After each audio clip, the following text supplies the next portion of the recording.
چلیں جی پڑھیں. باب صوم رمضان احتسابا من الإيمان.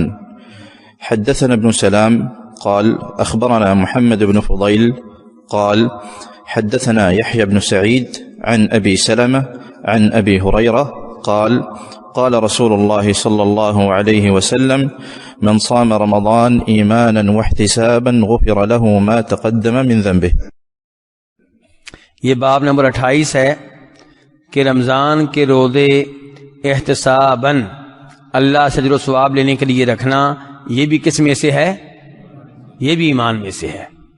تو یہ سارے اعمال جو ہیں یہ ایمان کا حصہ ہیں، اور یہ سارے اعمال ایمان کی علامت اور ایمان کی نشانیاں ہیں. تو امام بخاری کہتے ہیں کہ ہمیں حدیث بیان کی ابن سلام نے، محمد ابن سلام، اور وہ کہتے ہیں اخبرنا محمد ابن فضیل، کہ ہمیں یہ حدیث بیان کی محمد ابن فضیل ابن غزوان الضبی نے، اور وہ کہتے ہیں ہمیں حدیث بیان کی یحییٰ بن سعید الانصاری نے، اور وہ حدیث کو روایت کرتے ہیں ابو سلمہ بن عبد الرحمن بن عوف سے، اور وہ روایت کرتے ہیں ابو ہریرہ سے، اور وہ کہتے ہیں کہ نبی علیہ السلام نے فرمایا من صام رمضان ایمانا واحتسابا غفر له ما تقدم من ذنبه، کہ جو رمضان کے روزے رکھے ایمان کی حالت میں اور اللہ سے جو ثواب لینے کے لیے، اس کے بھی گزشتہ گناہ معاف ہو جاتے ہیں. تو اب یہ اجر و ثواب کہ اس کے گزشتہ گناہ معاف ہو جاتے ہیں، یہ 3 اعمال کے لیے آ چکا ہے. کتنے اعمال کے لیے؟ پہلا عمل کیا تھا؟ جو لیلۃ القدر کا قیام کرے ایمان کی حالت میں ثواب لینے کے لیے، اس کے گزشتہ گناہ معاف ہو جاتے ہیں.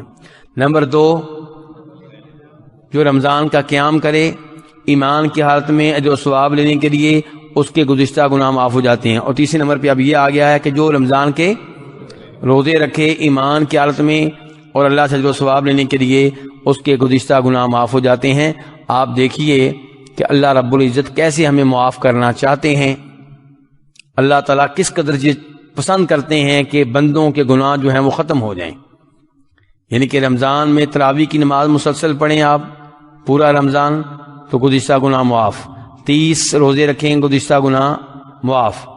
اور تاک راتوں میں آپ قیام کریں تو گزشتہ گناہ معاف.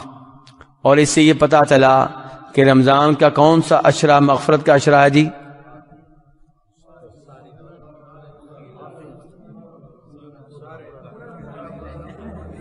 پورا رمضان.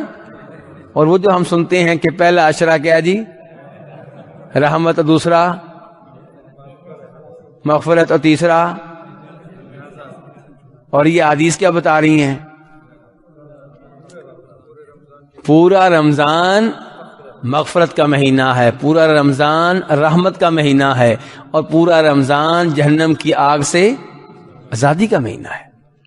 ابن ماجہ کی روایت میں تو یہ الفاظ ہیں، صحیح حدیث ہے، کہ اللہ تعالیٰ رمضان کی ہر رات کئی لوگوں کو جہنم کی آگ سے آزاد کرتے ہیں.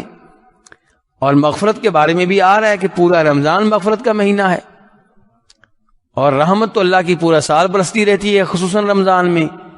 تو ہم نے ایک ضعیف روایت لے کر اس پہ اعتماد کر لیا، اور وہ پاک و ہند میں مشہور کر دی گئی کہ پہلا عشرہ جناب کس کا ہے جی؟ رحمت کا، اور دوسرا مغفرت کا، اور تیسرا جہنم کی آگ سے آزادی کا. تو یہ تقسیم درست نہیں ہے. صحیح بات یہ کہ پورا مہینہ اللہ کی رحمت کا، اللہ کی طرف سے مغفرت کا، اور جہنم کی آگ سے آزادی کا مہینہ ہے. تو بہرحال یہ باب اور حدیث میں آپس میں تعلق کہ رمضان کے روزے جو ہیں اگر اللہ سے اجر و ثواب لینے کے لیے رکھے جائیں تو یہ ایمان کا حصہ ہے، ایمان کے شعبوں میں سے ایک شعبہ ہیں. اور جب آپ رمضان کے روزے رکھیں گے تو ایمان پھر بڑھے گا کہ کم ہوگا، یا اسی جگہ بھی رہے گا؟ روزے نہ رکھنے والا، روزے رکھنے والا دونوں برابر ہوں گے. جو روزے نہیں رکھے گا اس کے ایمان میں کمی آئے گی. رمضان کے روزوں کی بات کروں، فرض روزے ہیں نا، اس لیے ایمان میں کمی آئے گی. جو رمضان کے روزے نہیں رکھے گا ایمان میں کمی آئے گی، جو رکھے گا اس کا ایمان بڑھے گا. اور جو رات کو قیام کرے گا، تراویح کی نماز پڑھے گا، اس کے ایمان میں اضافہ ہوگا. اور یہ وہ چیز ہے جسے خود ہم محسوس کرتے ہیں باقاعدہ. ایسا ہے کہ نہیں ہے؟ رات تراویح کی نماز پڑھتے ہوئے جب کوئی اپنی مرضی سے تراویح کی نماز پڑھ رہا ہے، وہ خود محسوس کرتا ہے کہ میرا ایمان بڑھ رہا ہے، میرا اس وقت اللہ سے تعلق بڑا مضبوط ہو رہا ہے. جو اعتکاف کرتے ہیں ان سے آپ پوچھئے، وہ اگر وہ اعتکاف کا حق ادا کر رہے ہیں، خود محسوس کر رہے ہوتے ہیں کہ ہمارا آج کل اللہ کے ساتھ تعلق مضبوط ہے، آج کل تلاوت کرنے کا مزہ آتا ہے، آج کل اللہ سے دعائیں کرنے کا مزہ آتا ہے. تو یہ جو مزہ آتا ہے نا، اسی لیے آ رہا ہے کہ آپ کا ایمان بڑھ رہا ہے، اور اس لیے آپ ایمان کی لطف کو، لذت کو محسوس کر رہے ہیں. اور یہی صورتحال رمضان کے روزے رکھتے ہوئے ہوتی ہے، خصوصاً جب کہ آپ افطاری کے قریب ہوتے ہیں. تو جی افطاری کے قریب آپ محسوس کر رہے ہوتے ہیں کہ الحمدللہ ایک اور نیکی ہو گئی، اور آپ اس کی لذت کو پا رہے ہوتے ہیں. تو یہ سب کچھ اسی لیے ہے کہ ان چیزوں سے آپ کا ایمان بڑھتا ہے، ایمان میں اضافہ ہوتا ہے. تو اللہ رب العزت سے دعا ہے کہ ہمیں اپنے ایمان میں مزید اضافہ کرنے کی توفیق عنایت فرمائے. آج ہم یہیں پہ اکتفا کرتے ہیں. اگر کوئی سوال ہو تو آپ لکھ کر ان کو دے دیں ابو محمد بھائی کو، تو اس میں سے جس سوال کا جواب دینا ہوا تو میں انشاءاللہ دے دوں گا. کل آپ کی چھٹی ابھی ہے، آج میں صبح ہی آیا تھا تو میں کچھ ابھی مکمل آرام نہیں کر سکا، تو اس لیے آج یہیں پہ اکتفا کرتے ہیں. کل آپ عصر کی نماز یہیں پہ پڑھیں. کل آج سے زیادہ احادیث انشاءاللہ پڑھیں گے. اور یہ بھی آپ کے علم میں ہوگا کہ فجر کے بعد ایک اور مسجد میں اعلان میں جیسا کہ لکھا ہوا اصول تفسیر پہ گفتگو ہوگی. تو جو اصول تفسیر میں دلچسپی رکھتے ہیں تو وہ اس درس میں بھی شریک ہو سکتے ہیں. تو آج یہیں پہ انشاءاللہ اکتفا کرتے ہیں. اور کوئی سوال ہو تو لکھ کر ابو محمد بھائی کو آپ بھیج دیں، خصوصاً وہ سوال جن کا تعلق ہماری ان احادیث سے ہو.